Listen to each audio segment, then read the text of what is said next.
Main events get remembered, champions get photographed, but every wrestling territory, especially Portland, was built on something just as important. The wrestlers who opened the show anchored the middle and made the stars look like stars. They didn't always leave with the belt, but without them, there is no main event. And this is the Mid-Card Chronicle, featuring the dependable talents who made every card complete. Steve Regal arrived in Portland in May of 1981 and was pushed immediately. This wasn't a slow build, this was a statement. In his debut, he teamed with Jay Youngblood to defeat Rip Oliver and the Destroyer, a major introduction. From there, he piled up the wins over Oliver, Destroyer, Stan Stasiak, and Buddy Rose.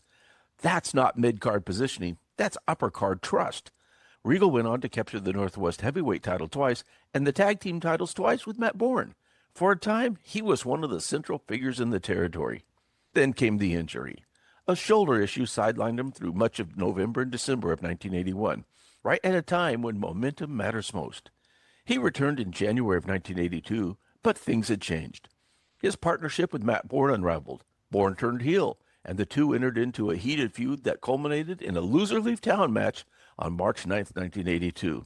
And Bourne won. And just like that, Regal was gone. It's a familiar story. Fast rise, sudden interruption, and a finish that comes quicker than expected.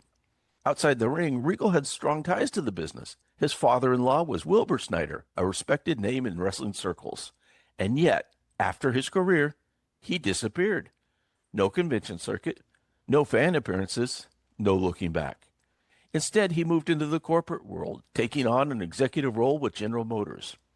Steve Regal represents something rare in wrestling. A man who reached the top of a territory and then chose a completely different life. George Wells came into Portland in February of 1979, during one of the hottest periods in the territory's history. The roster was loaded, the angles were sharp, and the crowds were invested. And Wells stepped right into one of the most important moments of that era. He was part of the now famous 8-man tag match. Roddy Piper, Killer Brooks, Buddy Rose, and Ed Wiskowski versus Ron Starr, Adrian Adonis, George Wells, and Dutch Savage. That match wasn't just another main event. It was the moment everything changed. Rose and Wiskowski turned on Piper and Brooks, igniting the legendary Roddy Piper-Buddy Rose feud that would define Portland wrestling for years. Wells was right there in the middle of it. Beyond that, he held his own. He picked up wins over Bobby Kincaid, Johnny Boyd, Hector Guerrero, and Johnny Eagles. He stayed for about 3 months, stepped away briefly, and then moved on to Los Angeles. Before wrestling, Wells had been a professional football player in the Canadian Football League, bringing athletic credibility to the ring. And later he would be part of the WWE's early national expansion in the mid-1980s.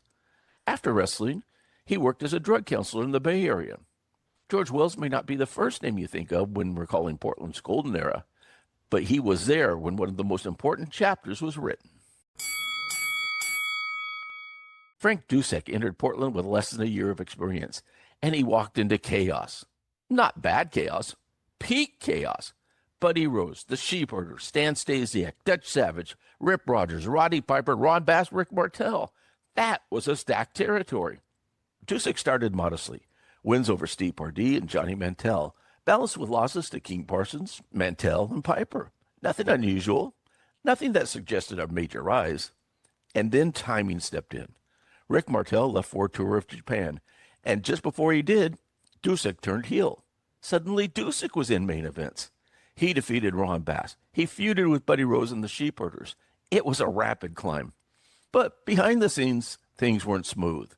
Dusek later spoke candidly about his experience, believing he had drawn heat early, particularly with Buddy Rose, who had significant influence in the territory. He said, "I thought we would make a great tag team, but Rose saw me as a threat." That tension built, and eventually it boiled over. Dusek confronted Rose in the dressing room, physically and verbally, then immediately gave his notice to Don Owen. His Portland run ended abruptly, but the story didn't. Ron Bass helped him land in Bill Watts' Mid-South promotion, and Dusek went on to win titles in Texas and Florida before retiring in 1983.